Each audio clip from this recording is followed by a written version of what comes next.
हरि ओम, नमो नमः। शुभ रात्रि। आचार्य दिव्येश्वर शास्त्री भवतां सर्वेषां हार्दिकं सुस्वागतम् अभिनंदनं वंदनं च करोमि।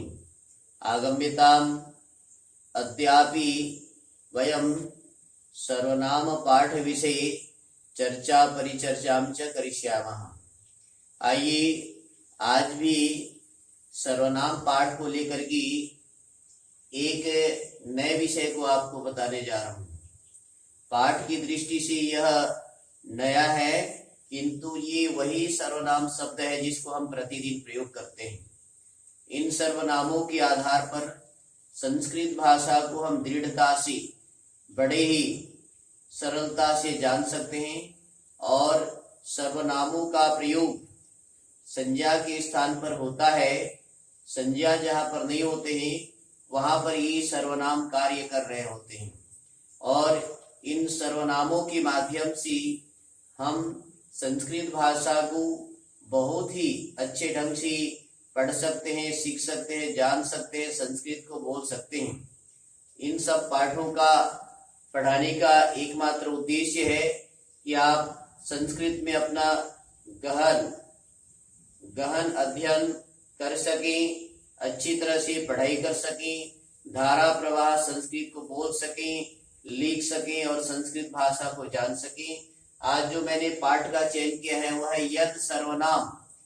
पहले भी मैंने बहुत सारे सर्वनामों के बारे में बताया, तद, एतद, किम और भवत आदि सर्वनामों को बताया, जिसको आपने बड़े ही सरलता और सहजता से सीखा है।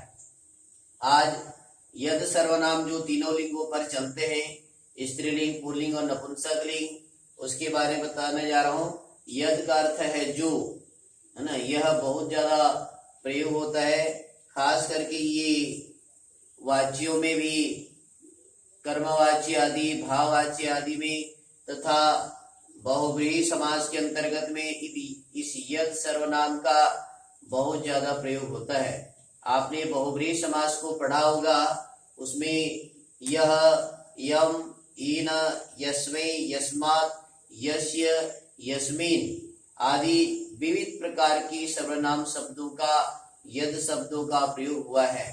आप इसको जान जाते हैं तो आपको समास समझने में भी बड़े ही सरलता और सुगमता होगी। आइए जानते हैं ये यद सर्वनाम कोई नया नहीं, नया पाठ हो सकता है, किंतु ये प्रतिदिन पढ़ते हैं, लिखते हैं और उसके अर्थों को हम प्रयोग नहीं कर पाते हैं। और इस पाठ को मैं प्रयोग की दृष्टि से बताने जा रहा हूँ। आप इसका प्रयोग करें, केवल पढ़े लिखे नहीं, ये मेरा आपसे भाव है। आइए यद सर्वनाम के बारे में जानते हैं। ये तीनों वचनों में और सातों विभक्तियों में ये भी है। तो आइए, यह, यो, ये आपने देखा प्रथमा विभक्ति ने, यह मतलब जो, यो, है ना, यह बोलने से, है ना, यह, जो और यो जिन दोनों ने और ये जिन सब ने। प्रथमा का अर्थ होता है यह जो, जिन दोनों, जिन सब, मतलब जिसने, जिन दोनों ने, जिन सब ने, ऐसा भी अर्थ कर सकते हैं। प्रथमा का अर्थ नहीं होता है तो यह, जिसने, यो, जिन दोनों ने, ये, जिन सब ने, ऐसा इसका अर्थ। यानी द्वितीय विभक्ति का अर्थ है को, यम, जिसको, यो, जिन दोनों को, यान, जिन सब को। इस प्रकार से द्वितीय का फिर से दोहराते हैं, यम, जिसको, यो, जिन दोनों को, यान, जिन सब को। तो इसका प्रयोग आप करेंगे अपने व्यवहार काल में। आगे तृतीया से के द्वारा, तृतीय विभक्ति का अर्थ है से के द्वारा। इन, जिससे या जिसके द्वारा, याभ्याम, जिन दोनों से या जिन दोनों के द्वारा, यही, जिन सब से या जिन सब के द्वारा। ऐसा तृतीया विभक्ति का अर्थ जाने। चतुर्थी का अर्थ है यस्मै, जिसके लिए, याभ्याम जिन दोनों के लिए, येभ्यः जिन सब के लिए, ये चतुर्थी का अर्थ है। यस्मात् जिससे अलग, याभ्याम जिन दोनों से अलग, येभ्यः जिन सब से अलग। इस प्रकार से आप जो है इसको जान सकते हैं। और षष्ठी यस्य जिसका, ययोः जिन दोनों का, येषाम जिन सब का। ये षष्ठी विभक्ति का अर्थ है यस्मिन जिसमें, ययोः जिन दोनों में, येषु जिन सब में।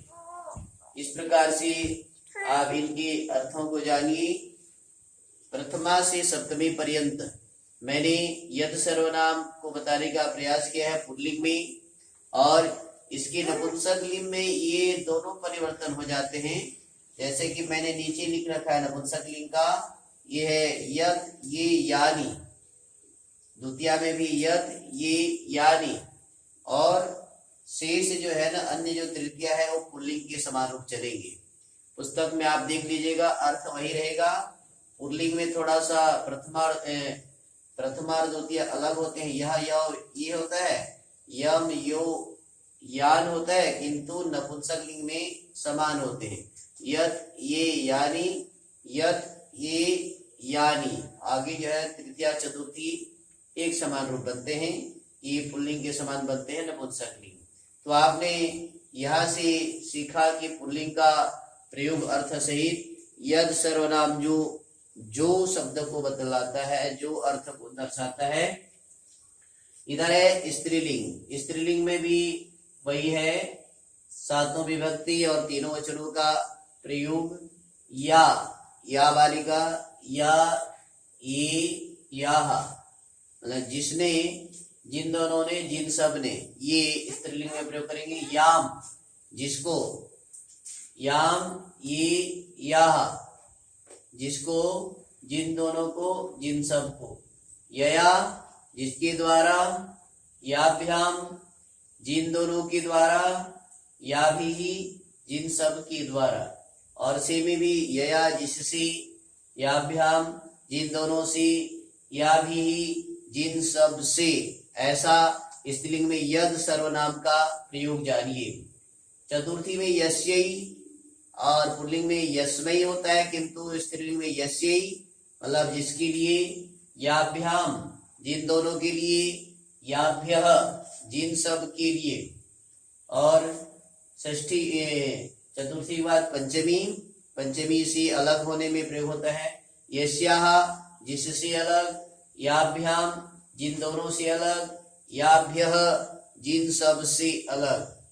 आगे षष्ठी में यस्याः जिसकी, ययोः जिन दोनों की, यासाम जिन सब की। ऐसा षष्ठी विभक्ति का अर्थ जानिए। और सप्तमी में यस्याम जिसमें, ययोः जिन दोनों में, यासु जिन सब में। ऐसा ये स्त्रीलिंग का प्रयोग है। ये भी वाच्यों में इसका प्रयोग देखा जाता है, समासों में प्रयोग देखा जाता है। तो ये स्त्रीलिंग का प्रयोग भी आप कर सकते हैं। पुल्लिंग, स्त्रीलिंग, नपुंसक लिंग तीनों का प्रयोग मैंने बताने का साहस किया है। इसका थोड़ा सा वाक्यों में प्रयोग जानिए। या बालिका, जिस बालिका है ना, जिस बालिका ने, या का अर्थ है प्रथमा ने या, जिस बालिका ने, याम जिस बालिका को, यया जिस बालिका के द्वारा, यस्यै जिस बालिका के लिए, यस्याः जिस बालिका से अलग, यस्याः जिस बालिका की, यस्याम जिस बालिका में। तो यद सर्वनाम जो शब्द को दर्शाता है और यह कहता है ना, ये एक वचन का प्रयोग मैंने पूरा प्रथमा से लेकर के सप्तमी पर्यंत इसका प्रयोग बताया है। तो ये किसी भी स्त्रीलिंग शब्द के साथ इसका प्रयोग कर सकते हैं। तो इसको देखिए, याम, याम धेनुम जिस धेनु को, या धेनु जो धेनु अर्थात गाय, धेनु शब्द स्त्रीलिंग है, इसलिए या कर सकते हैं। या माला, या कुंदेन्दु तुषार हार धवला। आपने वहां पर ये प्रार्थना सुना होगा सरस्वती वंदना में, या कुंदेन्दु तुषार हार धवला। वहां पर इसका भी या यद सर्वनाम का प्रयोग हुआ है। पुल्लिंग में भी ये देखिए एक वचन का प्रयोग बताने जा रहा हूँ। यह पद से जो बालक, यम जिस बालक को, इन जिस बालक के द्वारा, यस्मै जिस बालक के लिए, यस्मात् जिस बालक से अलग, यस्य जिस बालक का, यस्मिन जिस बालक में या जिस बालक पर, जिस बालक के ऊपर। इस प्रकार आपने देखा ये सर्वनाम यद शब्द जो तीनों लिंगों में, पुल्लिंग, स्त्रीलिंग और नपुंसक लिंग में मैंने बताया था कि यद ये यानी, यद ये यानी, यद फलम, यद पुष्पम, यद जलम, ये नपुंसक लिंग में इनके प्रयोग देखे जाते हैं। तो प्यारे विद्यार्थियों, समस्त शिक्षक साथियों, शिक्षिकाओं बहनों, आप सर्वनाम शब्दों को निश्चित रूप से याद करें। ये संस्कृत बोलने में बड़ा सहायक है, संस्कृत पढ़ने में बड़ा सहायक है, संस्कृत भाषा को समझने में ये सर्वनाम शब्द बड़े सहायक हैं। हमें सर्वनाम शब्दों को अवश्य रूपेण अध्ययन करना चाहिए और बड़े ही गंभीरता से, बड़े ही सरलता से केवल अध्ययन न करें, अपने वाक है ना, अपने बोल चाल में इसका प्रयोग करें, जिससे कि हम जैसे संस्कृत को अच्छी तरह से बोल सकें, समझ सकें, लिख सकें, पढ़ सकें। तत्काल किसी सर्वनाम शब्द का क्या अर्थ होता है, यद शब्द का क्या अर्थ है, यद का अर्थ है जो, तत् शब्द का वह, एतत् शब्द का यह, भवत् शब्द का आप, और इस प्रकार से किम शब्द का कह, कौन, ऐसा प्रयोग कर सकते हैं। सर्वनाम शब्द हमारे लिए बड़े ही उपयोगी शब्द हैं, हमारे लिए संस्कृत भाषा की आधार स्तंभ है।